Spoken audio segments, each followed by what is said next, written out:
En este programa, visitaremos un banco donde no hay dinero, sino cerebros. Te diremos cómo se clona a sí mismo un diente de león. Y recorreremos en unos minutos 55 años de investigación en el Cinvestav.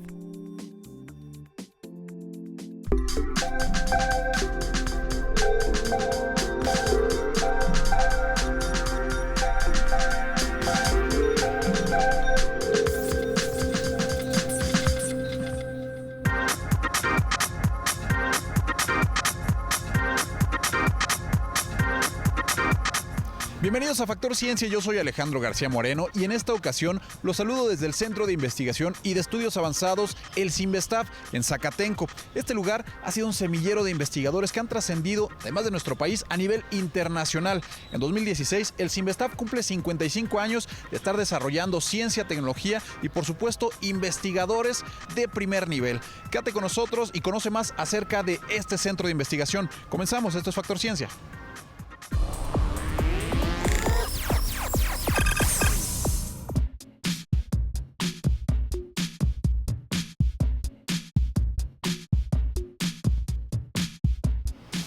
Este es el Banco Nacional de Cerebros del Cinvestav. Es un lugar único en su tipo en toda América Latina. Todos los encéfalos o cerebros que aquí se tienen conservados fueron donados para la ciencia. Las aportaciones más importantes de este laboratorio van encaminadas al estudio de enfermedades neurodegenerativas como el Alzheimer. Vamos a ver de qué se trata.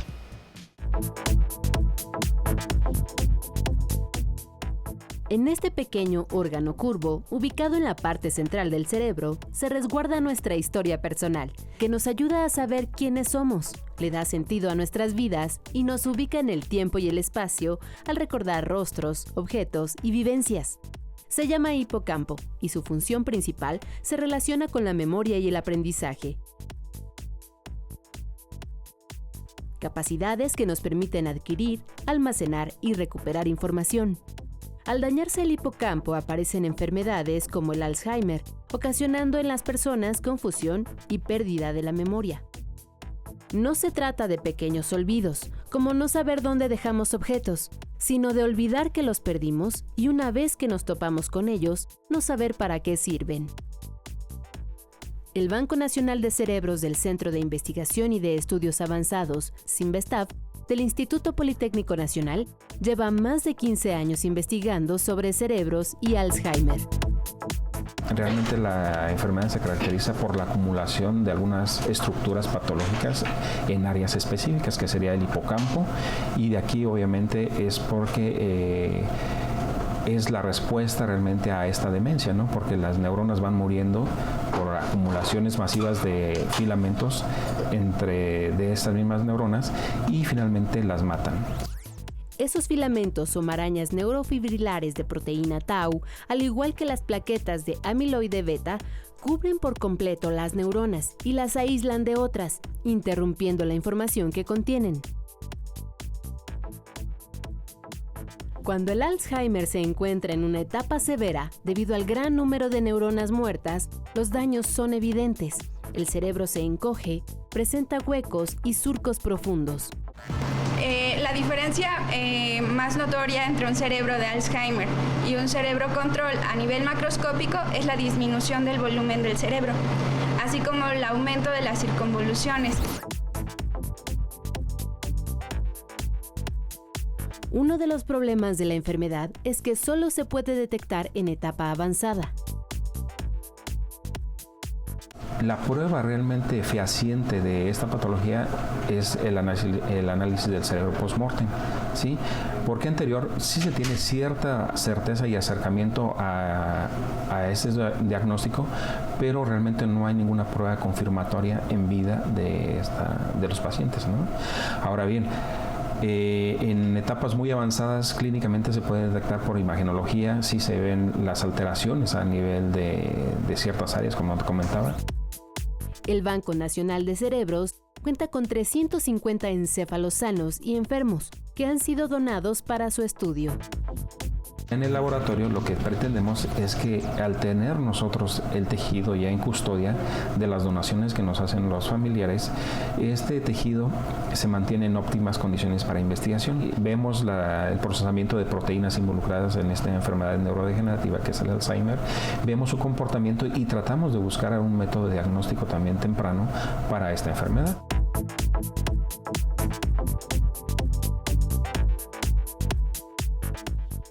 No se tiene cura para el Alzheimer, ni podemos evitarlo. Sin embargo, los especialistas recomiendan ejercitar nuestra mente al leer, escribir, jugar ajedrez o tocar un instrumento.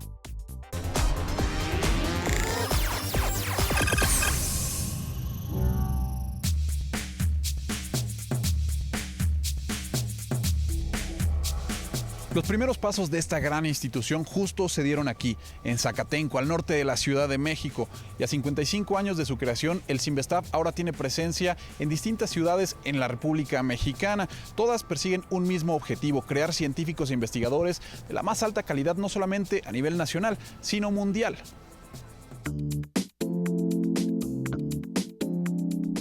Aquí, desde hace 55 años, se hace investigación científica y tecnológica como en pocos lugares de México. Se investiga y analiza bajo los mismos estándares de calidad que aplican las universidades e institutos más importantes del mundo. Es el Centro de Investigación y de Estudios Avanzados, CINVESTAF, del Instituto Politécnico Nacional. Un generador incansable de investigadores de alto desempeño que ha contribuido notablemente al desarrollo científico y tecnológico del país. Fue creado por decreto el 17 de abril de 1961 por el presidente Adolfo López Mateos, a iniciativa de destacados científicos como Eugenio Méndez Docurro y Manuel Cerrillo Valdivia, ambos en su momento directores del Instituto Politécnico Nacional, y de Arturo Rosenbluth, primer director del CINVESTAF. Nació como una institución de vanguardia dedicada a la formación de posgraduados a nivel maestría y doctorado, que aspiraran a convertirse en profesores especializados e investigadores de tiempo completo, capaces de sacar al país del letargo científico y tecnológico que vivía a principios del siglo XX. Las primeras instalaciones del CINVESTAF fueron las de Zacatenco. Contaban con una oferta educativa en 4 disciplinas: fisiología, física, matemáticas e ingeniería. Hoy, el conocimiento se ha expandido en 4 áreas de investigación: ciencias exactas, biología y medicina, ingeniería y ciencias sociales. Cuenta con 10 unidades que aportan tecnología y conocimiento a todo el país, 2 en la Ciudad de México y el resto en Saltillo, Coahuila, Monterrey, Nuevo León, Ciudad Victoria, Tamaulipas, Guadalajara, Jalisco, Irapuato, Guanajuato, Querétaro, Querétaro, Tlaxcala, Tlaxcala y Mérida, Yucatán. El talento y nivel de sus investigadores los ha llevado a descubrir la secuencia completa del genoma del maíz, usar café y paja como método de bioremediación para limpiar suelos contaminados por hidrocarburos, construir el primer auto ecológico que circula con hidrógeno, gafas inteligentes para personas con debilidad visual e invidentes, que pueden advertir obstáculos, leer textos e identificar colores. Viviendas térmicas para cualquier época del año, construidas con bloques de arcilla y polímeros. Aislamiento de sustancias del pepino de mar para inhibir el crecimiento de células cancerígenas. A nivel internacional, el CINVESTAF participa en grandes proyectos como el acelerador de hadrones, ubicado en la frontera entre Francia y Suiza, donde se trabaja con partículas subatómicas para comprender el origen del universo. El Dr. Gerardo Herrera, al frente del grupo mexicano, intervino en el diseño, construcción y operación del experimento ALICE. No es posible entender el desarrollo científico y tecnológico de México sin el CINVESTAF. A sus 55 años, es una institución en continua transformación, una referencia de clase mundial, tradición y orgullo de México.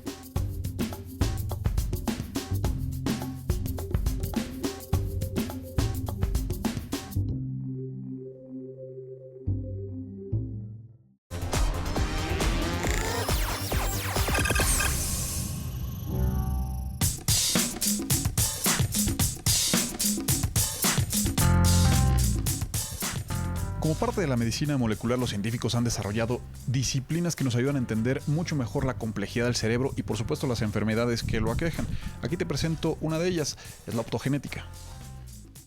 Científicos en todo el mundo estudian una nueva técnica que permite encender y apagar el cerebro de la misma manera en que activamos un switch para la luz en casa.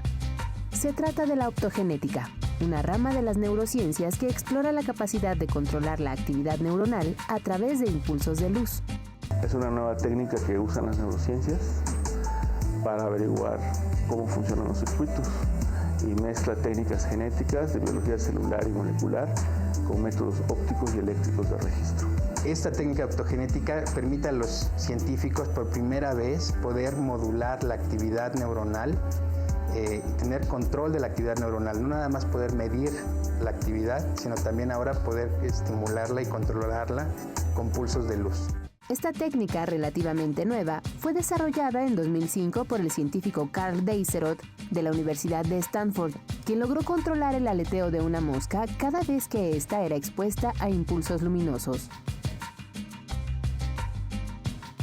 Esto es posible al integrar una molécula sensible a la luz, que solo se encuentra en protozoarios y algunos tipos de plantas, en las neuronas de organismos animales complejos. Pone receptores activados por luz provenientes de protozoarios y otras especies. Esos receptores nosotros no los tenemos y los pone dentro de las células que nosotros escojamos. Esto se hace mediante una infección viral. La proteína que se puede obtener de organismos simples se llama Chanel o rhodospina. Se introduce en una célula animal a través de un virus especial que infecta a un grupo de neuronas y modifica su estructura genética para convertirlas en receptoras de luz. Esta proteína se va a encargar de regular el flujo de sodio entre las neuronas, para así poder controlar su actividad eléctrica. Y las neuronas cuando les entra sodio se despolarizan y generan un potencial de acción. Entonces este potencial de acción es la base del funcionamiento del cerebro, es la forma en la cual las neuronas se comunican. Con la optogenética se podrían tratar todo tipo de padecimientos relacionados con el cerebro. Sin embargo, actualmente solo se han realizado estudios en animales, donde científicos de Estados Unidos lograron devolverle la vista a ratones ciegos.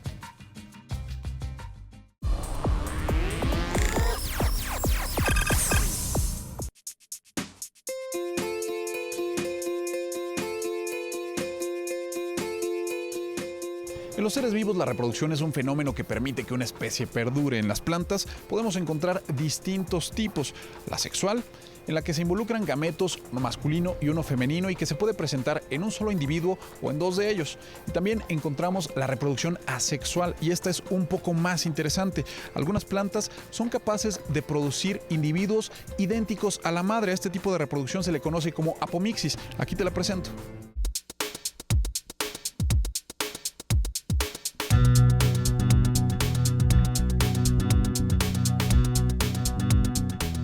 El diente de león es una de las plantas más afamadas por la manera de dispersar sus semillas, al desprender sus cipselas o frutos. Sin embargo, este organismo tiene otra característica especial. Se reproduce de manera asexual, por medio de apomixis. Se clona, por decirlo de algún modo.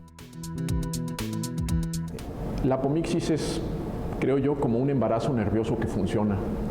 Es una capacidad que tienen ciertas especies vegetales de manera natural de formar crías genéticamente idénticas a su madre. Entonces son plantas que no se reproducen de manera sexual y en particular no requieren de machos para formar semillas. Es un perfecto matriarcado. Y este paradigma reproductivo cuestiona fuertemente todo lo que tiene que ver con la evolución de la sexualidad. Científicos del Laboratorio Nacional de Genómica para la Biodiversidad en Irapuato, vinculados al Centro de Investigación y de Estudios Avanzados CIMBESTAF del Instituto Politécnico Nacional, se abocaron a estudiar de manera detallada el proceso de apomixis, al grado que lograron replicarlo. Y de buenas a primeras, pues cambió completamente la manera en que los grupos que hacen investigación en apomixis enfocan sus trabajos. Yo diría que sí cambiamos el paradigma de la investigación en apomixis hace un par de años con los trabajos que se realizaron aquí en Sinvestav Irapuato. Lo hicieron con una planta modelo que se reproduce sexualmente. Encontraron que si alteraban su ambiente podía cambiar su biología.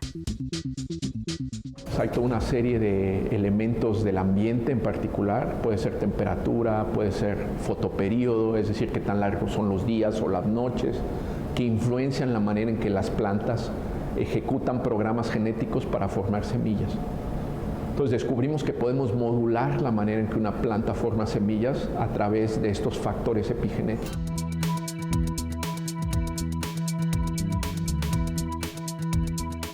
Los expertos confían en que sus conocimientos se puedan aplicar más adelante en la obtención de semillas de interés agrícola con cualidades que favorezcan su cultivo y sus propiedades nutrimentales.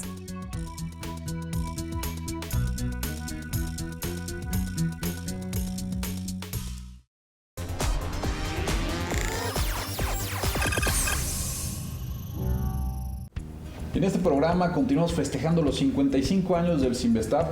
Y qué mejor forma de hacerlo que platicar con su director, el doctor José Mustre de León. Doctor, muchísimas gracias por recibirnos. No, al contrario, muchas gracias por el interés de Canal 11 en nuestro aniversario. Es muy importante para nosotros. Muchas gracias. Oiga, doctor, platíquenos cómo ha crecido en estos 55 años. ¿Cuántos investigadores fueron los iniciales? Y hoy en día el grueso de la planta que hay en el Sinvestav. Pues empezamos con 10 investigadores en 1961 y hubo una política de crecimiento rápido, pero yo diría más o menos todavía unos 20 años después, en 1980, éramos un poco más de 200 investigadores. Y bueno, esto ha venido creciendo y actualmente somos 670 investigadores. A la fecha hemos graduado casi 12,000 egresados. Y nada más para dar una idea, pues el total del Sistema Nacional de Investigadores son 25,000. De estos 12,000, aproximadamente 4,500 se doctoraron con nosotros. Entonces, eso es alrededor de una quinta parte de toda la capacidad que tiene el país de investigación. Y creo que esa es una contribución fundamental, la formación de recursos humanos. Incluso ahí quisiera hacer notar que en el pasado muchos de ellos han sido claves aquí en México y en otros lugares del mundo, ¿no? Por citar muy rápido, por ejemplo, la secretaria o ministra de Educación de Chile es una egresada nuestra, de nuestro Departamento de Investigaciones Educativas. La jefa de Departamento de Bioquímica en la Universidad de también es una egresada nuestra. Y así podría dar ejemplos múltiples del impacto que tienen nuestros egresados. Para nosotros tal vez lo más importante es que podemos contar que tenemos egresados en todos los estados del país que están trabajando y tratando de desarrollar el aparato científico de cada lugar en específico. Y yo creo que esa es una contribución muy importante. Doctor, muchas veces nos es difícil visualizar o imaginar cómo una investigación científica de ciencia dura, ciencia básica, puede beneficiarnos como sociedad. Tradicionalmente, todos los desarrollos que pueden ser aplicados necesitan previamente alguna investigación en ciencia básica. Nosotros aquí sí tenemos algunos que ya directamente están teniendo un impacto en nuestro quehacer día a día. Por ejemplo, uno de ellos es un desarrollo que tuvimos de cultivo de células de piel humana y lograr que estas se pudieran llevar a tal grado que pudiéramos crear literalmente rollos hasta del tamaño de una hoja de piel humana muy fina, que son cruciales para poder atender casos de quemaduras muy graves. Otro que quisiera anotar es en 2009 fuimos la primera institución a nivel mundial que pudo secuenciar el genoma del maíz. Y ahora, unos 7 u 8 años después, estamos empezando a tener ya aplicaciones directas. Por ejemplo, de este genoma pudimos identificar genes que le dan resistencia al maíz a poder crecer en suelo árido o suelo pobre en fósforo y empezar a tener la posibilidad de tener semillas de maíz que son resistentes a esto y que nos darán mucha mayor seguridad alimentaria. Yo le agradezco muchísimo esta entrevista. Nosotros continuamos en este programa conociendo más sobre esta institución, el Cinvestav, sus 55 años y por supuesto presentando investigaciones que aquí se realizan, doctor. Muchas gracias, muchísimas gracias. Gracias. Quédense con nosotros, continuamos. Mi nombre es Miroslava González y quisiera saber si podemos crear una computadora que actúe y piense como humano. La parte de inteligencia artificial es un área bastante multidisciplinaria, ¿sí? Aquí lo que se está buscando hacer son programas realmente que lleguen a ayudar, ¿sí? A resolver problemas complejos. En algunos casos se ha buscado que estos programas actúen como un ser humano, pero en otros casos se busca que estos programas realmente resuelvan problemas como si fueran un ser humano, que son dos cosas diferentes.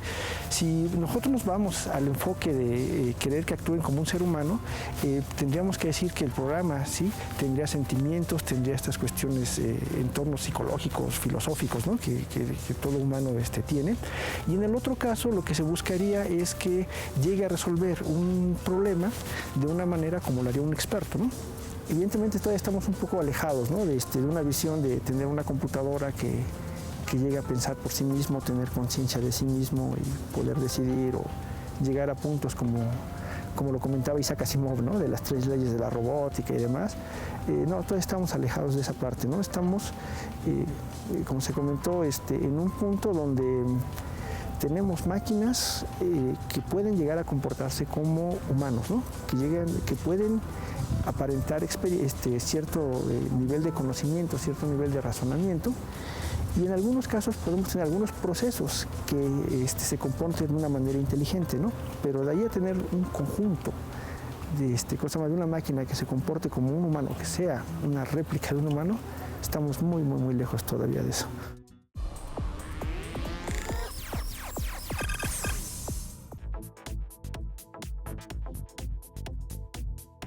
Están en todas partes, aunque para el ojo humano son invisibles. Su tamaño apenas alcanza millonésimas de milímetro. Son nanopartículas, diminutos materiales cuya utilidad se investiga en todo el mundo por su extraordinario potencial en campos como la industria textil, alimentación, electrónica o medicina. En el área médica se han obtenido grandes hallazgos. Por ejemplo, el trabajo realizado por la doctora Andrea de Vizcaya y su estudiante Vicente Escamilla, investigadores del Laboratorio de Toxicología del Cinvestav del Instituto Politécnico Nacional, Unidad Zacatenco, quienes recibieron el Premio a la Innovación en Bionanotecnología 2015. Descubrieron que es posible aprovechar proteínas contenidas en la sangre para transportar nanopartículas de óxido de hierro, que ayuden a combatir trastornos inflamatorios crónicos y células cancerosas. Y básicamente lo que desarrollamos fue una estrategia para que cuando las nanopartículas entran a un organismo por vía intravenosa, estas absorban ciertas proteínas en su superficie, formando una capa de proteína específica que pueda ser después dirigida selectivamente hacia órganos especiales, como lo son los macrófagos y los órganos del hígado o el vaso, que son órganos ricos en macrófagos. Los macrófagos son células que se encuentran en los tejidos. Son parte del sistema inmunológico y se encargan de digerir cuerpos extraños que entran a un organismo. Al dirigir las nanopartículas hacia los macrófagos, se activa el sistema inmunológico necesario para defenderse de enfermedades como el cáncer. Queremos probar con un tipo celular que todos tenemos, que es muy benévolo, que son los macrófagos, cuya célula precursora son los monocitos. ¿Por qué? Porque estos cumplen una función muy importante en el sistema de defensa. Y concretamente cuando tenemos una formación de células no diferenciadas o entiendes un tumor, estos macrófagos tienen una función muy importante de tratar de controlar ahora sí que este descontrol de células. Los especialistas observaron que el nivel de toxicidad de las partículas de hierro se redujo en forma natural, al cubrirse con las proteínas del plasma sanguíneo. El proyecto lo desarrollamos inicialmente en célula, bueno, desde cultivos celulares, y ahí lo que observamos precisamente era, tratábamos de ver si había algún tipo de efecto tóxico con este tipo de nanopartículas de óxido de hierro, que algunos reportes decían que sí realmente había un efecto tóxico. Lo que nosotros encontramos es que cuando uno expone a las células realmente a un ambiente pues más natural, que es decir, como está en el organismo, que es con esta alta concentración de proteínas que tenemos circulando en la sangre, la toxicidad se disminuye. Los científicos buscan crear nanomedicamentos a través de la manipulación de nanopartículas que ejecuten funciones específicas en el organismo. Nuestro interés va sobre la biointeracción de estos materiales. Cuando tenemos a los materiales a nivel macro o micro, mucho ya conocemos de cómo se van dando estas biointeracciones, pero al tener estos materiales en tamaños nanométricos, no conocemos del todo cómo es su desempeño, su desarrollo en un organismo vivo, en una célula, en una planta, en un organismo completo y pues en una persona. La ciencia de lo diminuto podría ser una extraordinaria alternativa médica en terapias anticancerígenas más eficaces y con menos efectos colaterales.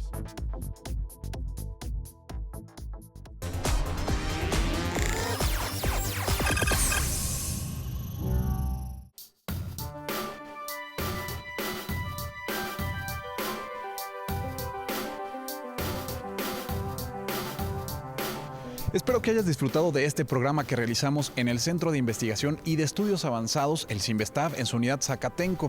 A 55 años de su creación, esta es una institución que se ha consolidado como una de las más productivas en materia científica en todo el país. Yo te recuerdo que puedes seguirnos en Twitter, Facebook, visitar nuestro portal o descargar cualquiera de nuestros programas a través de iTunes. No olvides que seguimos investigando lo que ocurre en el mundo de la ciencia y la tecnología para llevarla hasta tu pantalla. Yo soy Alejandro García Moreno y esto fue Factor Ciencia. Te espero la próxima semana.